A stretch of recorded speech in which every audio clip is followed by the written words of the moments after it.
Welcome, everyone, and thank you for coming today. In particular, I would like to thank Mayor Walsh for being here, Greg O'Brien of Wells Fargo, and many friends in the room.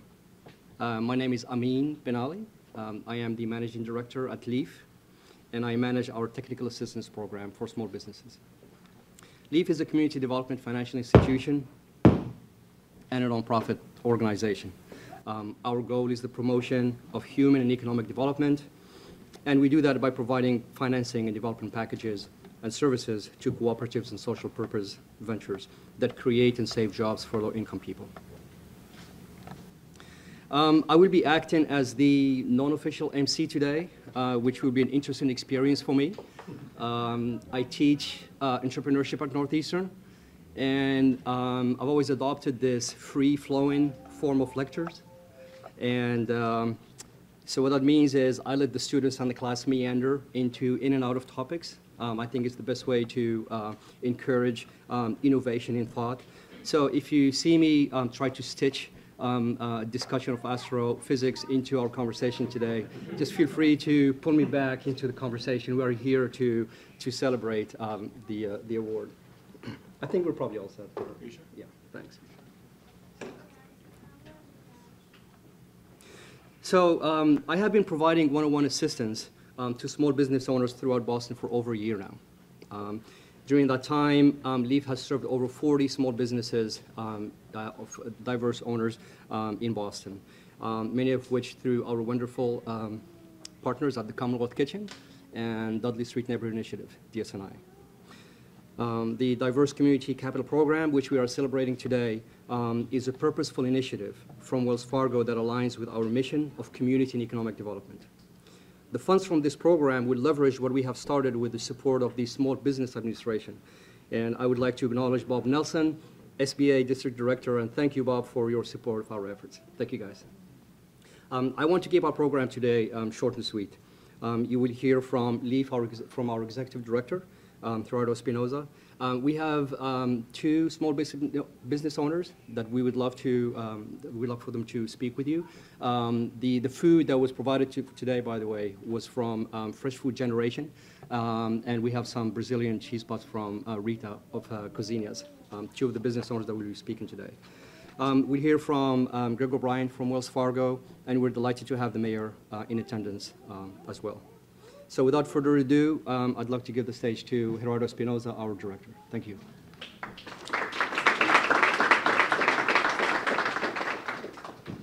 Thank you, Amin, and good morning to everyone. It's wonderful to see so many friends gathered here.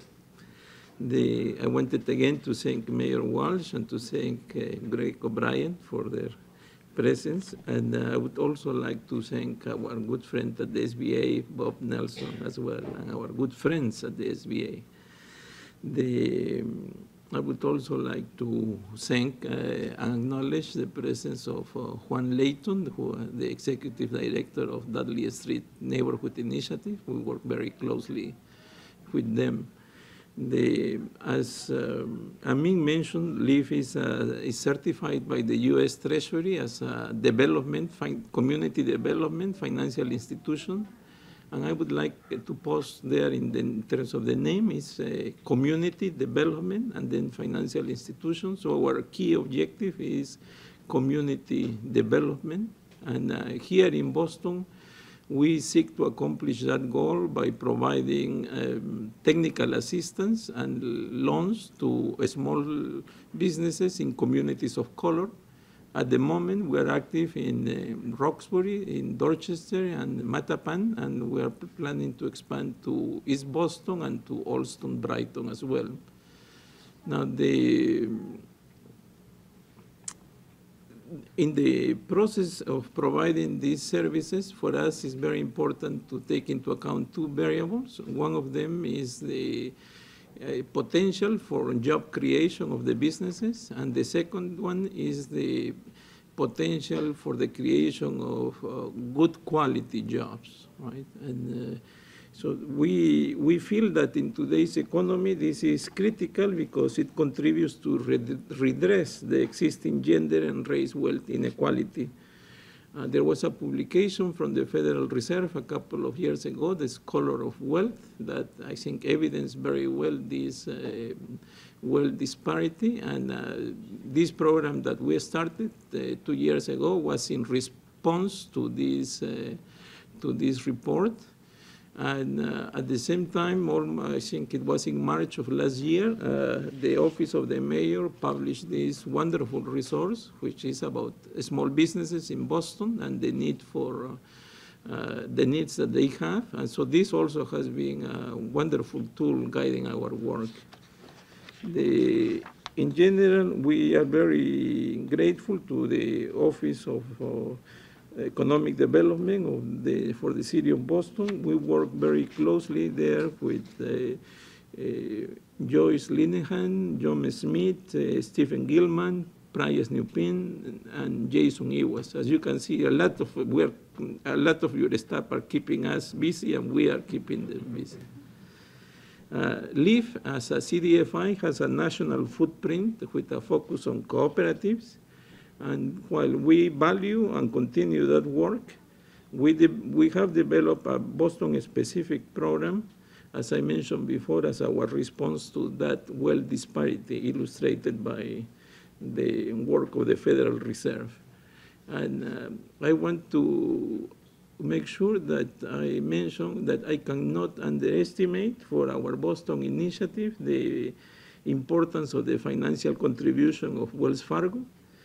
In addition of supporting our technical assistance, it will also allow us to add a lending component as well for the small businesses, and will also scale up our work to additional neighborhoods in Boston. Before concluding my remarks, I wanted to extend my appreciation to the LEAF team members. Some of them are in attendance, and also board members that might be in attendance. So I would ask them to please stand up, if you don't mind.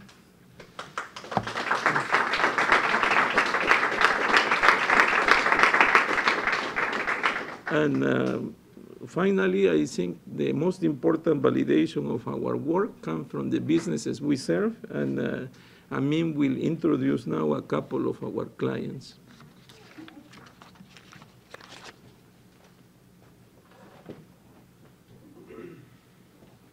All right, thank you, Gerardo. And the jacket just came off, so we're in trouble. The mayor's not wearing a jacket too, so I think I'm all right. I think at the end, we just need to keep in mind what we're doing and what we're doing it for. It's to help small businesses, bring up confidence, stabilize the businesses, make them successful, and finance their projects and their expansions. And I would much prefer to have the businesses speak to this themselves. And we've invited 2 businesses with us today. So we have Rita from Cozinha, a very exciting business that makes Brazilian cheese puffs. If you haven't had them before, please try them. They're in the back. And Rita is going up against some significant competitors of national and international scale. But she likes to punch above her weight, and we're helping her through that. And then we have Cassandra and Jackson that will speak after Rita. And the food that we have in the back comes from their company, Fresh Food Generation. So Rita, please take the stage.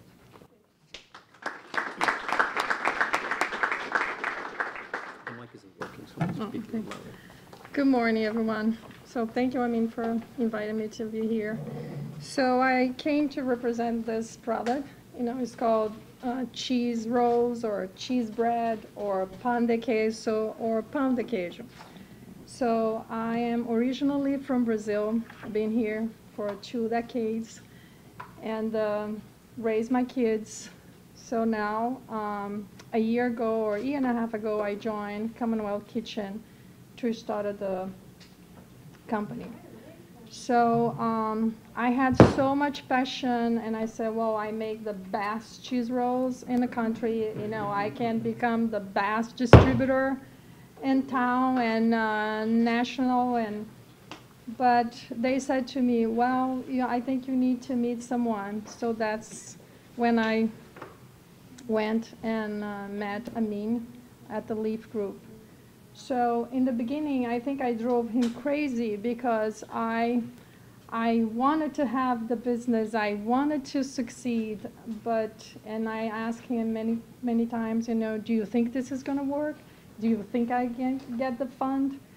So the questions came just after, we start working, and he said, why don't you start visiting stores, asking how many packages your competitors are selling. So that's what I did, and I started visiting potential buyers. So a few months ago, I visited Market Basket, and Market Basket, the buyer said to me, wow, your product is very good. Your price is a little high, but I think, with Amin, what I learned is that the volume is that is going to make my price compatible with the others. And also, over the years, I developed a process that does not have to be, the flour doesn't have to be scalding. So this shortened the production, and I said, well, I'll come back to you. And the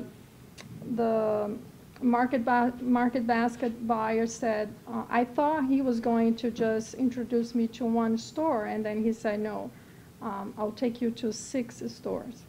So I was very excited, and then last month I participated with an event at Harvard University, and Harvard University said the same thing. We can get you, we can buy you many cases in a month, which probably will be around 15,000 puffs per week. But it always comes with the price.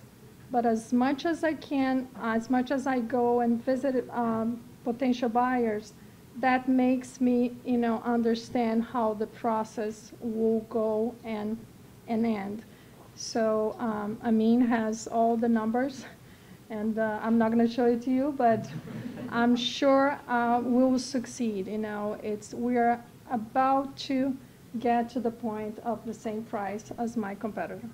So, but I was not going to be able to do it without having the infrastructure that they have. As I say, passion alone does not win. You have to have the support. You have to give the professional a chance. So thank you so very much, and I appreciate it, and I hope you enjoy the cheese puffs.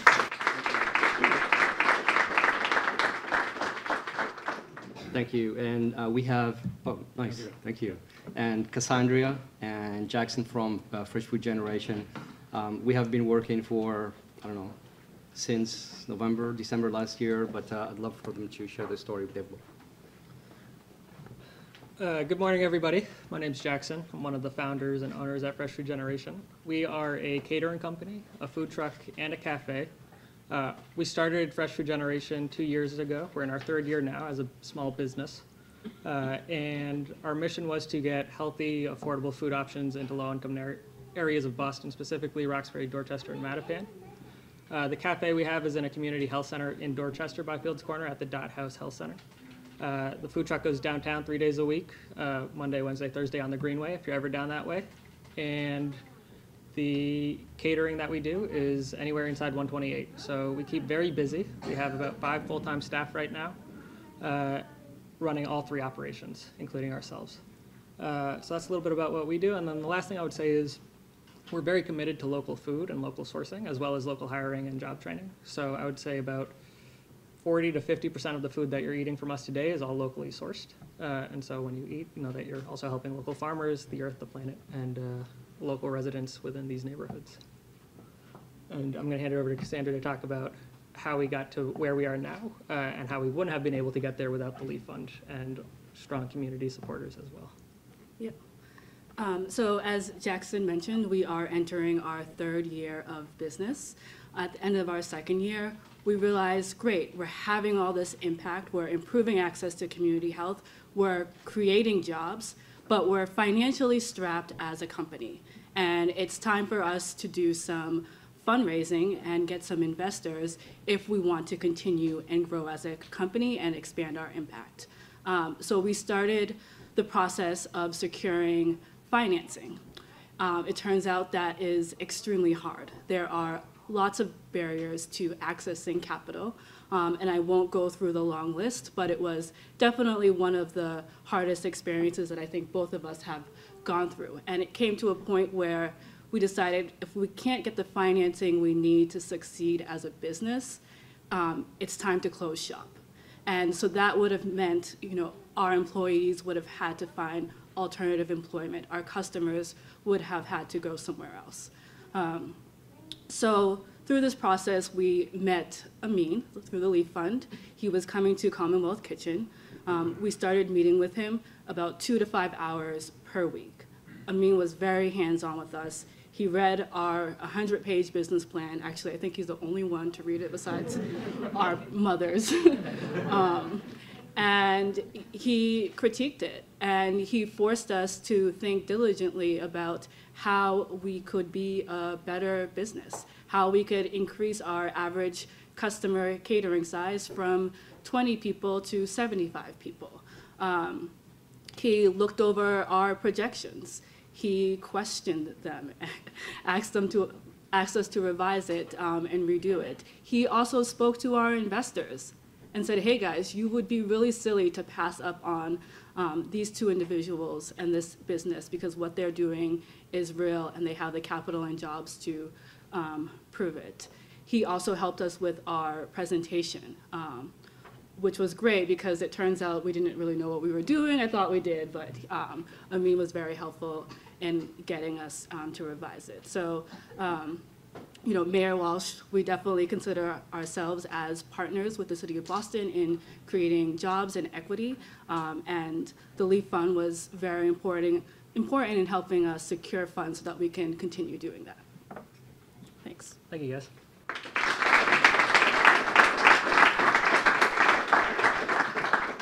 All right. Thank you, guys, and thank you, Rita and Cassandra and Jackson. Very excited to continue the journey with you guys, and very excited to continue the journey with the companies we have been working with and future companies we'll be working with. So I think it's hard to follow comments from Rita and from Cassandra and Jackson with 4 pages of written material. I think I'll just, I wanted to do a lot of unpacking of our program for you guys, but instead of getting into the micro, I just want to give you some highlights and then hand it off to our next speakers. I think it's impossible to listen to the business owners that spoke today and not get a sense, or at least a very sharpened appreciation of the hard work that goes into their businesses, the commitments that they put into it. There's such immense creative energy, and really it's only matched by the passion they have for their product and the service and for their mission, which is very important for every business. In my entrepreneurship classes, I always push the students and the groups, always talk about your mission. Why are you in business? And it's an eye-opener for a lot of groups.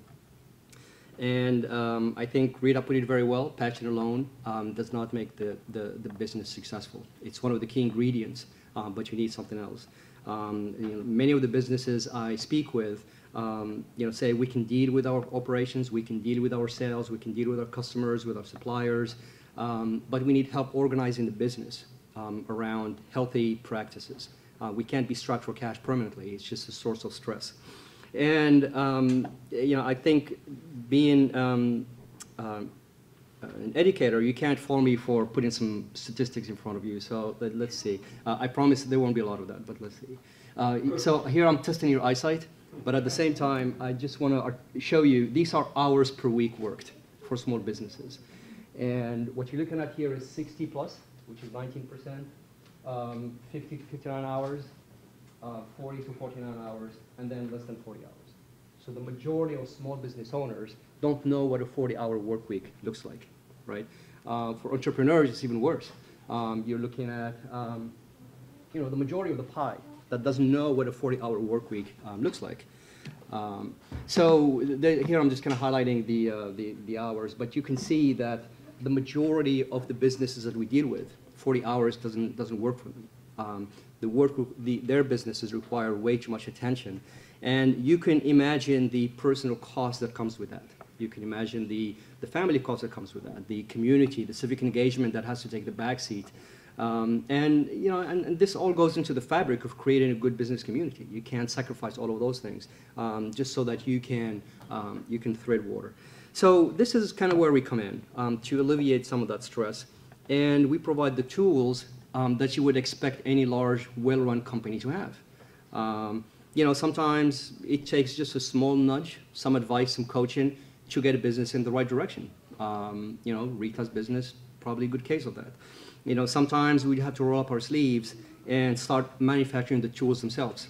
Budgeting tools, financial budgeting, sales budgets, commercial strategy, cost structure analysis, benchmarks.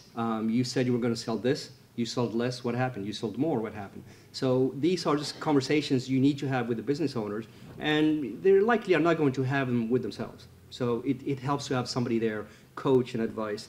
Sometimes we're just a sounding board. We are looking into this opportunity, what do you think?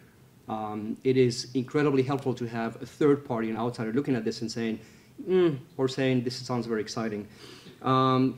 When we can't help with any topics, we usually reach into our network and find a provider of support. And we do that, and we owe it to the businesses. And a lot of times, and I think this is, sometimes the fun part, sometimes not, we're there for the business owners when they just want to vent. And there is plenty to vent about when you're running a small business, and we're there for that. There are many times where my work effectively becomes a mediator, where I'm mediating therapy sessions between spouses, domestic partners, family members, friends, and things never get physical, but there's some shouting and there is some, you did this and you said that and it's all your fault, and the best way to deal with it is, look, the numbers don't lie. This is what we have, so let's come together to this and set everything else aside and work through this.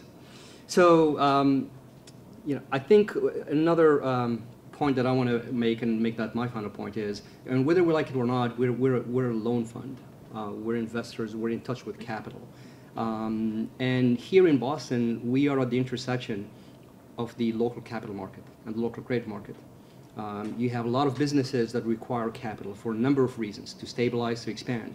And you have a number of investors, and there's capital out there available to go towards legitimate businesses, sustainable businesses. And what we do is try to remove the friction in the process in such a way that the capital flows to the businesses. And it takes work, but it's also necessary work. So access to capital is essential to the solution.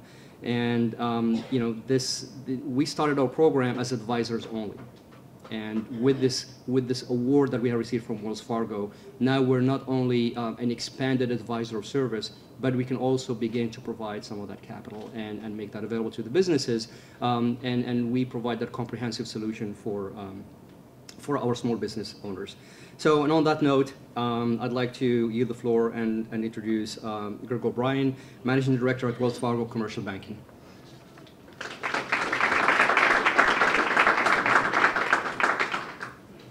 I don't know whether it's Professor Amin, it's Therapist Amin, I'm impressed. A side note, I sit on the advisory board at Babson College, so that's the foundation of the school is entrepreneurial studies, so I can appreciate some of the friction that you do. Awesome organization.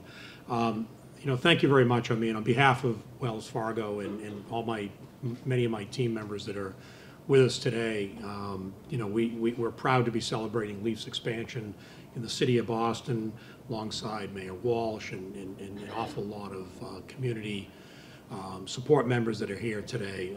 Really terrific. I'm Greg O'Brien. I am Executive Vice President and New England Division Manager for the commercial bank at Wells Fargo. I'm based here in Boston, responsible for New England. And if I just could, it's always a little awkward. You get up here and you get the logo, the Wells Fargo logo. You guys do all the work at the end of the day, right? And I don't like to make these things an infomercial, but our brand isn't always, our brand's very well known, but it isn't as well known sometimes in cities like Boston, although, I'm from here. So if I could just bear with me for a minute, Wells Fargo is one of the largest financial institutions in the country. It is one of the most recognizable brands in our industry. But in Boston, a lot of times we're not that well known, and it's really because we don't have a retail presence. That's a complicated answer if you want to know why, so I won't get into that now. But it's you know, it's sometimes a well-kept secret. And people are usually surprised when I share with them that we now have, after 10 years of double-digit growth in the city, we now have 800 employees or team members in Boston alone, and in New England, we have more than 3,000 team members. And again, it seems to be, for a lot of folks, a well-kept secret. And you know, the other question I get all the time is, you know, isn't Wells Fargo headquartered in California, in San Francisco? And the answer is yes. Although there's a lot of local roots in New England. Henry Wells was from Rutland, Vermont. All those beautiful stagecoaches you see were built in Concord, New Hampshire, so there's a lot of local history. But at the same time, if you think about the 800 team members that are here in Boston, most of them are like me. They're local, right? And I don't know if the mayor will remember, but I was, you remember the Harley Hospital. I was born in the Harley Hospital in Dorchester, not 100 years ago, but a few years ago. And both my parents grew up in Boston. My dad ran a family business with his family in Boston. My mother was a long-time school teacher in the city of Boston, very proud of the hard work that she did in both Roxbury and in South Boston. And so it's part of our roots, and it's part of the company's roots as well. And that's why we're passionate about doing some of the things that we're doing. I mean, this impact is terrific, right? And if you think of the mission of Wells Fargo, it starts locally, and we strive to really make a leading impact, both socially, economically, and environmentally. And we do that through our operations, our business practices, philanthropy, and most importantly, through community engagement. And again, as we think of community engagement, we think of it as a local enterprise, not a corporate enterprise. You know, the nice thing about that is it's very consistent with LEAF's mission, as you heard Amin talk about. It's to promote human and economic development, provide financing and development and assistance to ventures that create local, well-paying jobs in the neighborhoods. And this is really why we're so thrilled today, you know, Amin and Gerardo, to announce that LEAF has been awarded $200,000 grant and a $600,000 loan through the Wells Fargo Diverse Community Capital Program. Funds will support LEAF's longstanding efforts and success with providing technical assistance and lending to small business owners. And we think this work's so important because it's really those business owners are the fabric of many of the neighborhoods that we're trying to support. And they live in those neighborhoods, they work in those neighborhoods, and they create wealth in those neighborhoods. And giving back to those low-income neighborhoods like Dorchester, Roxbury, now East Boston is a terrific endeavor. Quick note on who the Wells Fargo Diverse Community Capital Program is. It was created in 2015, really to help these CDFIs, the Community Development Finance Institutes that Gerardo mentioned earlier. Specific needs are around diverse small businesses, and it's very complicated today between the regulatory environment, the organization of the banks, even the small community banks. It's real hard for small businesses to come and get traditional bank loans, as sounds like you all have witnessed firsthand or experienced firsthand. And you know, the LEAF was selected among 70 CDFIs that went through the application process. Ultimately, 14 metro markets were granted and chosen to receive funding. You think about the competition; it was tough. And Gerardo and his team distinguished themselves in the application process through their long track record of 30 years, including, I hope I have my numbers right here, more than $100 million nationally that you've invested or loaned to the community, and created or defended more than 7,600 jobs. It's not just their ability to partner with leading organizations in the city like Commonwealth Kitchen, Dudley Street Neighborhood Initiative, and Project Hope, but it's also the fact that we heard earlier that they support the entrepreneurs in all aspects of their lives. Terrifically important. I mean, and I've seen this in other organizations, the success rate without that support drops precipitously, right? I mean, money fixes some problems, but it doesn't fix most problems. You know, as a banker, I appreciate the support and guidance that the LEAF team give to the entrepreneurs. It's very similar to what my team and others at Wells Fargo do with our customers and our prospective customers. And Gerardo, on behalf of Wells Fargo, I'm very proud to present you with this funding. Look forward to learning about the success and following it over the next couple of years. I just want to thank everybody, the mayor and all the community support that we have here today, and helping us celebrate LEAF's success and expansion here in Boston. Thank you very much.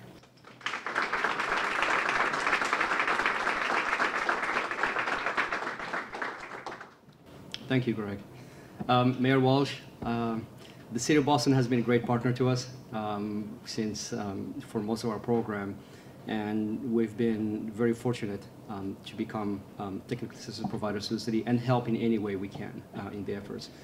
It speaks to your commitment to the communities in Boston, to the small business owners in Boston, and I'd love to give you the stage and for a few words.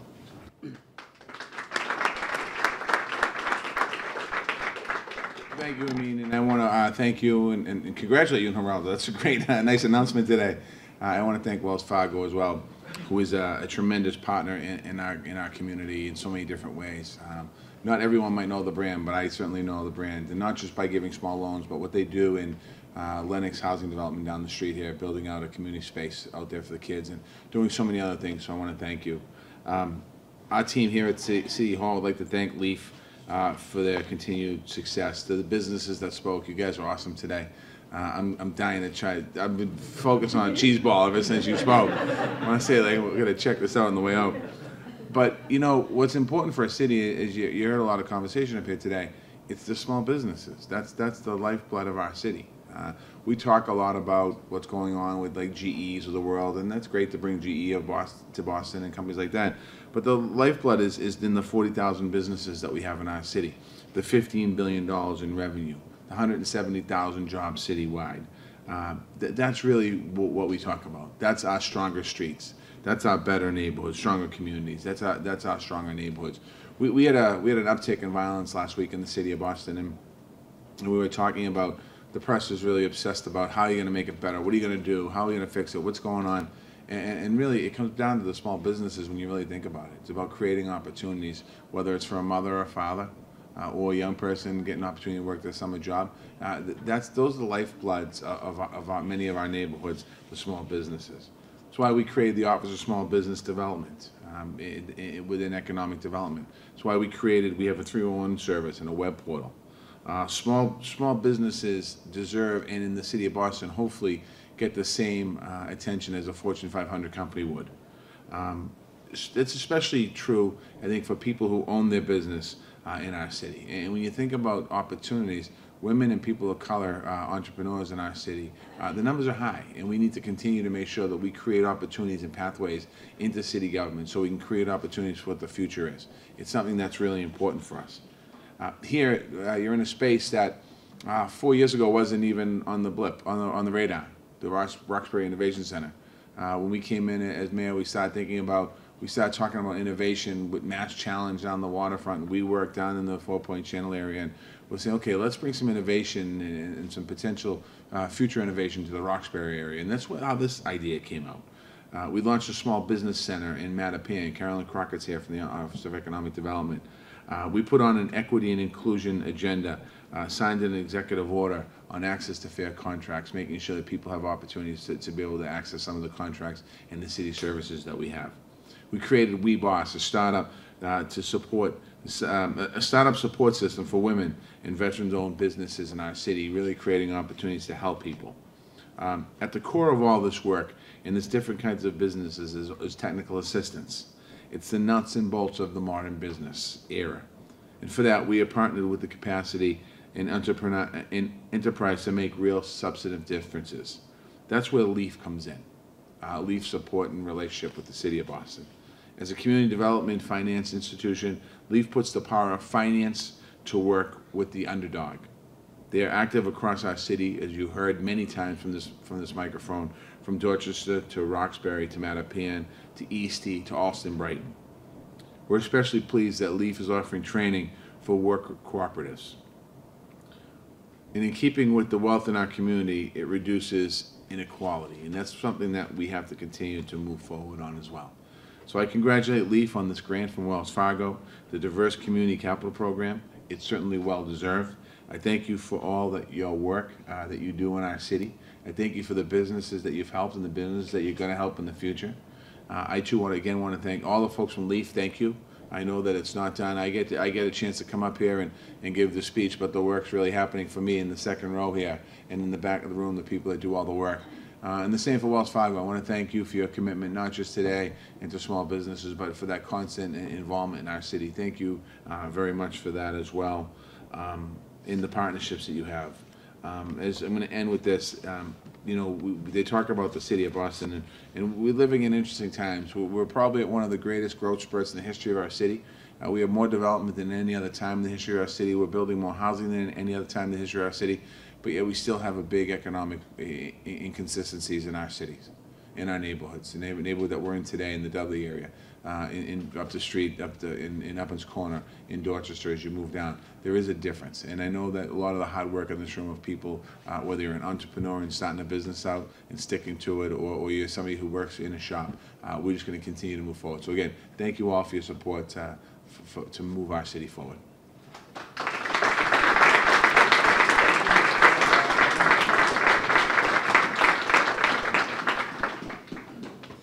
Okay, thank you, Mayor. Appreciate your comments, and you know, we're here, we're staying, so we'll keep you guys busy, and you guys keep us busy. This wraps our comment session. So I thank everybody for being here with us. You know, as we share our program with you, and hope to be able to partner with all of you again. Plenty of food in the back, please. Please help yourselves to some Brazilian cheese puffs and some food from Fresh Food Generation. And you know, we're just going to have some. We'll have a check presentation ceremony and here. But I want to thank everybody for being here today. Thank you.